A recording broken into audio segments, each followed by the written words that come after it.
নমস্কার, জয় মাতারা, জয় গুরু বামদেব। আমি জ্যোতিষগুরু দ্রোণাচার্য। দর্শক বন্ধু, গত 18ই জুলাই 2025 শুক্রবার শ্রাবণ মাস শুরু হয়ে গেছে এবং 17ই আগস্ট 2025 রবিবার এই শ্রাবণ মাস শেষ হবে।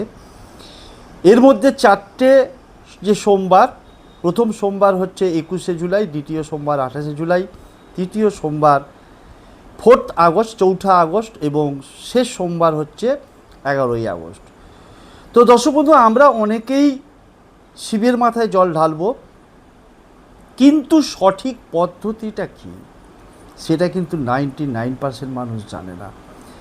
প্রথম কথা হচ্ছে যে যখন তুমি জলটা ঢালছো শিবের মাথায়, তখন অবশ্যই চেষ্টা করবে বসে জলটা ঢালা। তার কারণ হচ্ছে বসে জল ঢালা মানে হচ্ছে জীবনে স্টেবিলিটি অর্থাৎ স্থিত অবস্থা আনা এবং যে কোনো ক্ষেত্রে স্টেবিলিটি আসে। এবার কিভাবে জল ঢালবো স্ক্রিনে আমি দেখাচ্ছি। নাম্বার 1 হচ্ছে যে ডান দিকে প্রথমে জল ঢালবো, সেটা হচ্ছে গণেশের স্থান।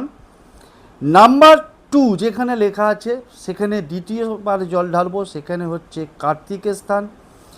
তৃতীয় মাঝখানের যে জলাধার, সেই মাঝখানটা হচ্ছে মহাদেবের যে কন্যা অশোক সুন্দরী স্থান। চতুর্থ যে জায়গাটা লেখা আছে সেখানটা হচ্ছে মাতা পার্বতীর হস্তকমলের স্থান। 5 নম্বর জায়গাটা হচ্ছে সেখানে শিবের যে 5 জন কন্যা আছে তার স্থান। এবং 6 নম্বর জায়গাটা হচ্ছে মহাদেব স্বয়ং বিরাজমান, সেইখানে জলটা ঢালবো। এইভাবেই জল ঢালার সঠিক নিয়ম।